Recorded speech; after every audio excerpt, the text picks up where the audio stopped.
You are listening to a recorded essay by The Hidden Schools. The following audio is almost identical to the published essay on thehiddenschools.com, but has some minor changes for ease of reading aloud. My name is Hannah, I run The Hidden Schools, wrote this essay, and will be your narrator today. This is Belladonna Albrecht, an icon, a legend, and the moment, originally published in December 2025. Long-time readers will be aware of my slight Belladonna Albrecht obsession. For a character who was referenced merely 10 times in 8 books and never appeared on page, I developed such a delight over her that I became worried that if she eventually did show up, I would be disappointed. Trust Gladstone to blow all my expectations out of the water.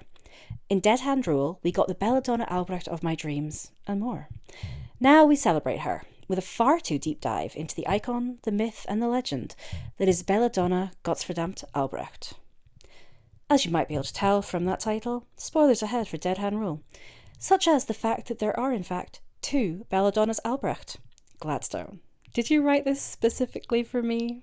Thank you if so. For today we'll be focusing on Belladonna Albrecht Sr., Belladonna first of her name, so to speak.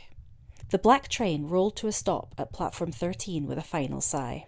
Doors petaled open, and skeletons in nightshade livery issued forth, bearing luggage, followed by hollow-eyed associates laden down with binders. Last, half-masked and gowned in aubergine and sable, came Belladonna Albrecht, her hair up, her boots black leather, her glasses full moons, her hands gloved to the elbow to hide the rainbow stain left by the blood of gods. A hammer swung from the belt of her gown. She reviewed the platform, and the city beyond, and the schools above, and her full lips bared razor teeth. Dead Hand Rule. Listener, the scream I screamed. Well, I screamed internally as I was in public. I did, however, genuinely gasp and hold my breath while I reread the paragraph. Belladonna Gottverdammt Albrecht is here, on page 9. I was already enjoying the book. Hey Abelard and Goupil, but this kicked it into overdrive. Did Gladstone do this just for me? I'm claiming it either way. So, for the first time, we have Belladonna Albrecht on the page. She plays an integral role in various ways, and each delicious word about her on page fed me for years. Crops are watered, skin is clear, all that jazz. Let's take a quick look at what we knew about Belladonna before this book, and then we can delve into all the delightful and horrifying new details we have learned. What we thought we knew about Belladonna Albrecht before the book. Although you absolutely should read my first essay about those 10 references to Belladonna Albrecht across the series, for my flailing if nothing else, here's a quick summary of what we knew and what we inferred about her before Dead Hand Rule. Belladonna Albrecht is one of the named partners in craft firm Calethris Albrecht and Au. We mostly hear about her through Elaine's point of view or dialogue, and they seem to have a relatively close relationship. Perhaps mentor-mentee? She is a veteran of the God Wars, described in 3 parts dead as one of the great and powerful and angry craftsfolk who took to the front lines. Tara also recollects that it was Belladonna who made the crack in the world, 20 years after Gerhardt's first experiments with the craft. In later books, other characters also reference Belladonna Albrecht. She cuts an imposing figure through the modern imagination. Theo says, "You don't even want to know the outline of half the stories I've heard about Belladonna Albrecht," after referencing other craftsfolk murdering gods and searing skies. Belladonna Albrecht nearly caught Cyril before the King in Red. Cyril describes Belladonna as trapping her in the Badlands. We also later hear that she was involved somehow in the death of Quetzal god Ixayotl. We don't know exactly what she did, but Ixayotl's corpse remembered blades and it remembered the lightning tree of thorns. It remembered the King in Red and it remembered Belladonna Albrecht and it remembered its fall. Interesting how often she's connected with the King in Red in these descriptions. Is that simply Gladstone using familiar names for the reader, or does it imply they worked as a pair on the battlefield? We don't get many details of what Belladonna Albrecht did in combat, but she was clearly fearsome and powerful. After the wars, as named partner in Calethris Albrecht and Au, her vicious streak remains alongside humour, at least in Elaine's recollections. Perhaps Elaine is biased. As I said in my last essay, Elaine doesn't mention very many friends in her point of view chapters, but Belladonna Albrecht comes up several times. They're clearly besties. Elaine does have a habit of befriending war criminals after all. Belladonna is also named as the person who transferred Elaine to the Dressadio Lex office in the 60s, and Elaine recalls advice from Belladonna when Goupil is particularly annoying. "Someday in your career, Elaine, you will represent a man, almost certainly a man, who wants you to help him barter his soul to a demon for 3 wishes.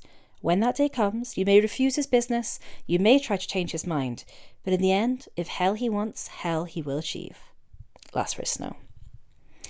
Honestly, a far more reasonable statement from Belladonna than others we've heard. Also in that last essay, I said we can infer that Belladonna is from the Schwarzwald from her surname. I speculated that she may have been an early student of fellow Schwarzwalder Meister Gerhard.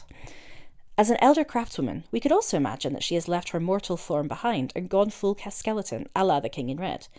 Elaine mentions that Belladonna kept after her to transition, with transition meaning the process of becoming a deathless monarch rather than a gender transition.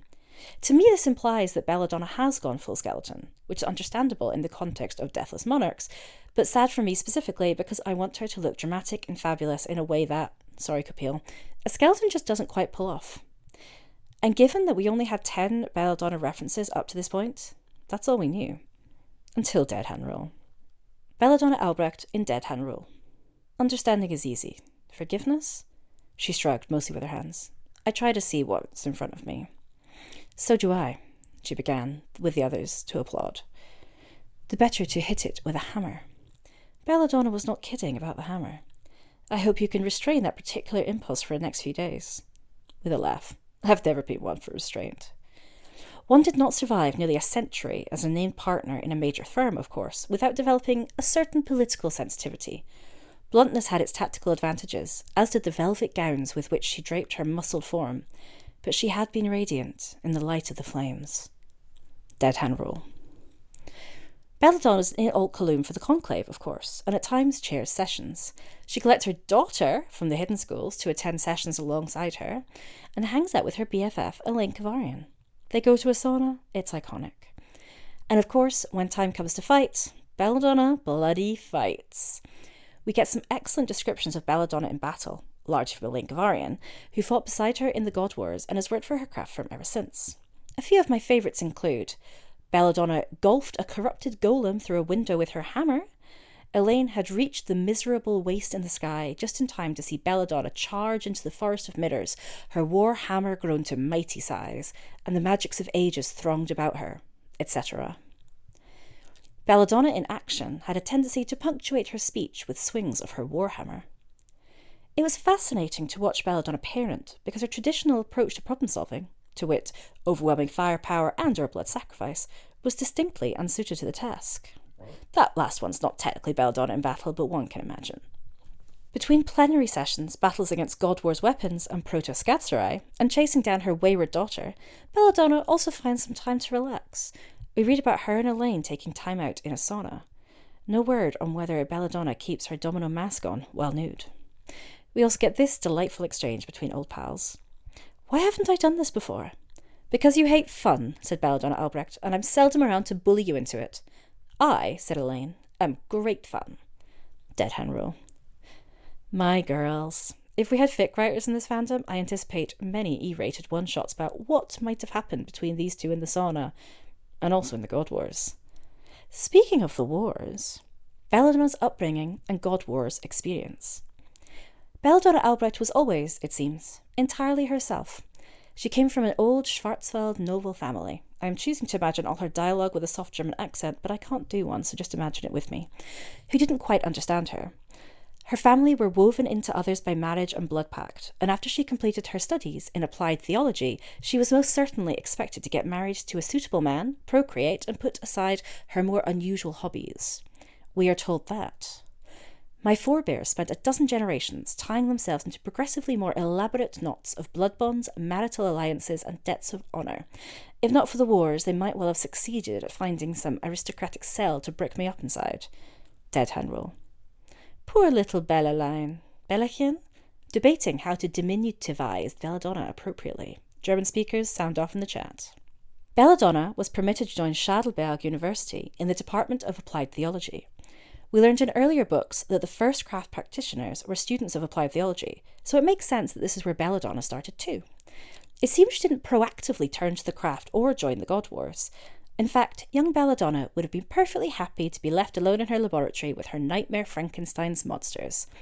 When Elaine recalls Belladonna as a teenager, she says, "She had not been restrained when they first met, certainly, when they were young and in the wars. Blunt, brilliant, gore-streaked and ever-grinning, a builder of monstrosities. When the gods came for Shadelberg University, Belladonna had been a student in their Department of Applied Theology, a corpse tinkerer and a demon welder. In the screaming chaos, she had been just as surprised as anyone to find that her skills, obsessions and demented hobbies had become suddenly useful. For the first time, after a childhood of governesses and dour, icy glares over supper in the family castle, of being told again and again that she was too much, it seemed that too much was just what the occasion demanded. She fought free of the encirclement of Shadelberg at the head of a legion of golems and nightmare constructs, and by the time Elaine met her, she had built most of research and development about herself, forge-muscled, laughing. Elaine, precise, careful, and 3 years younger, had regarded Belladonna Albrecht with a measure of awe. Dead hand rule. This passage also tells us that Belladonna is significantly younger than I, at least, had surmised. From previous mentions, I had assumed she was generation older than Elaine, rather than a peer, her mentor rather than her best friend. I love the choice to make her only a tiny bit older than Elaine, enough that as teenagers she would have been an awe-inspiring older girl, but close enough in age that as adults they are simply friends. Great choice, Gladstone. I will say, however, that this puts the cosh on the crack of the world being 20 years after Gerhardt's first experiments. Belladonna wouldn't even have been born yet, but we must allow Gladstone a retcon here and there. It's been a long series. Belladonna also saved Elaine's life the first time they met, and gods do I need this fandom to get some fanfiction writers, because I want this scene written in a dozen different ways by a dozen different writers, please. Once Belladonna was claimed by the wars, she was a great fighter. Belladonna reflects that she fought like everyone else did back then, for the right to shape my destiny. She fought against her parents and her upbringing, and against the stifling future they had laid out for her. Belladonna appears to be something of a bodybuilder in more ways than one. Corpse tinkerer makes me think of Frankenstein, and she's described as muscular far too many times for it to be unintentional. She builds her own body, and others, and I think that's beautiful. Some parts of the internet would refer to her as a muscle mommy, but that phrase sticks in my throat. I include it here because I mentioned it to my friend Lily, who insisted I include it, because, in her words, it's accurate, and also because Gladstone probably included these details for that reference. So here you go, Lily. Yet, despite her strength and skill, Belladonna is not simply a mini king in red, pulled into battle and rising up the ranks. Elaine also tells us that Belladonna was never a general and would have made a truly awful one. Any army that tried to follow her would find itself left behind. She solved problems, small ones like find the flaw in this argument before our enemies exploit it, medium ones like this tactical group is in our way, or the northern seacoast of this continent is too fortified for a land invasion, and large ones like death. Dead hand rule. I love this characterization. I feel like we haven't really seen anyone quite like this in the series. Most characters who we've seen in battle have been strategizing their way through, even if they weren't technically leading. Copiel, Timok, and Elaine in Last First Snow, of course, but even Tara and Caleb and Izza in their various battles. Even when they fight alone, they see the bigger picture and the part their skills can play. Belladonna, on the other hand, seems the type to forget what everyone else is doing and charge straight in with her warhammer. Our more academically minded characters haven't tended to be the best in battle, but Belladonna could clearly fit in at a university holed up in a lab or in the middle of a fight. Now I think about it, it is a little odd that she isn't ensconced in the hidden schools. Perhaps she holds a grudge on Elaine's behalf. Speaking of Elaine, I don't have a decent segue, so just go with it. She appears to have given us unreliable information in the past. Is Belladonna Albrecht a skeleton? Surprisingly, but happily if you're me, no, she is not. We get another slight retcon from Gladstone. There are not actually that many Deathless Kings do the full King in Red treatment. Many are part skeleton or inhabit constructed bodies, see Dame Alban and her statues, but aren't the cranium to phalange skeleton we may be expected. Belladonna is definitely not quite human anymore though. When she drinks alcohol, Elaine thinks it isn't biochemically possible for Belladonna to get drunk, so she's done something to her body. So, how is she described? She has at least a semi-human visage, but wears a half mask, which presumably covers something less human. When Gladstone said half-masked in her intro, I was thinking Phantom of the Opera style, covering, say, the left side of her face but not the right. However, her mask is later described as a domino mask, which instead covers the top half of your face over your eyes. If you Google domino masks, they are almost universally hideous, so I am choosing to imagine a porcelain or glass Venetian mask instead. On the note of Gladstone conjuring Belladonna Albrecht from my dreams, how did he know I also have a weird obsession with characters wearing this kind of masks? You can blame City of Masks by Mary Hoffman, an extremely formative book from when I was about 11. We hear that young Belladonna was forge-muscled and built her research and development around herself. It took me a few reads to really visualise this. Are we talking Belladonna Albrecht in a sort of Hulk Iron Man suit with metal muscles? Were the muscles rather built through Belladonna toiling over an actual forge, hammering together bits of metal? I think both, ultimately. She clearly has real muscles, as it is mentioned a lot both in Elaine's God Wars recollections and in visions of Belladonna today. Yet the descriptions of her building her golems and nightmare constructs around herself still makes me think of a craft Iron Man suit situation as well. Artists of the fandom, please help. Modern Belladonna also still has hair, as her introduction says her hair was up, and we later read that jet beads draped from Belladonna's god bone hairpins. Truly an icon to go into a city of gods wearing god bone hairpins. In terms of her facial features, when looking at Belladonna's daughter, Elaine sees an echo of the young Belladonna. Bright eyes, proud brow, razor-lined jaw. But where Donnie is slim and pink-clad, Belladonna was muscled. Donnie herself thinks it was as if staring into a black mirror when looking at her mother. Which brings us on to Belladonna Albrecht as a mother, an unexpected but very welcome development. Mother is mothering. Your daughter is a spirited young woman. I treasure her spirit, I do, if only she could direct it towards more suitable pursuits. I don't remember you ever concerning yourself with pursuits your parents found suitable. It's not the same thing at all. My forebears spent 12 generations tying themselves into progressively more elaborate knots of blood bonds, marital alliances, and debts of honour. If not for the wars, they might well have succeeded at finding some aristocratic cell to break me up inside. Impossible. I fought, like everyone else did back then, for the right to shape my destiny. Donnie stands on a foundation I built from skulls. She could do anything.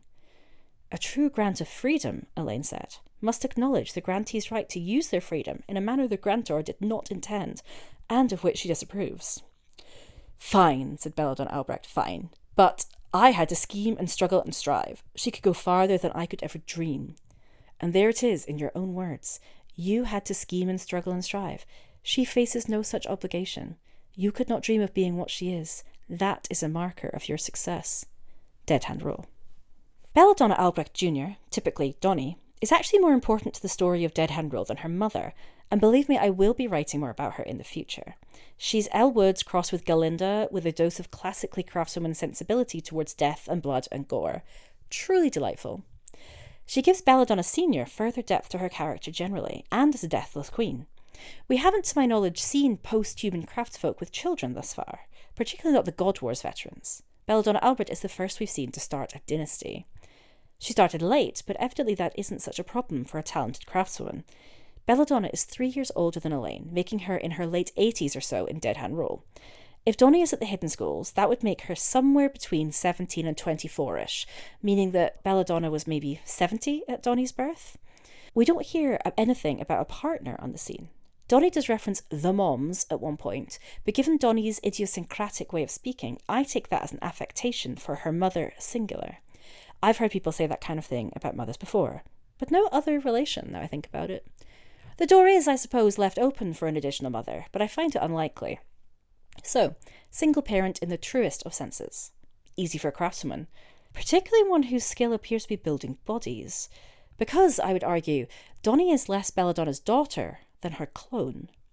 She was not named Belladonna Jr. because her mother was so self-centered. Apologies to anyone who has named their child after themselves, including much of my family. I think it's a bit stupid. But because she is Belladonna Albrecht. It would be ridiculous to give her a different name when she is the same person. I started thinking this quite early in the book and shared my theory of friends. They agree that it is likely and decided they agreed entirely with me when reading this conversation between Belladonna and Elaine. Do you trust her? The darkness behind Belladonna's mask shifted. I don't see what that has to do with anything. She's not you. Her genetic material says otherwise. She has grown up in a different time. Of course there'll be differences. Dead hand rule. Sure, genetic material could mean biological parent, but she's not you. Her genetic material says otherwise. Sound like Donnie is Belladonna. They are described as being alarmingly alike to look at, other than Belladonna's muscles and Donnie favouring the colour pink. Donnie rebels against her mother in the same way Belladonna rebelled against hers. They were shaped by their own circumstances, meaning Donnie has chosen a different path and does not seem quite identical to her mother. And what is Belladonna like as a parent? Well, her own unique self, of course.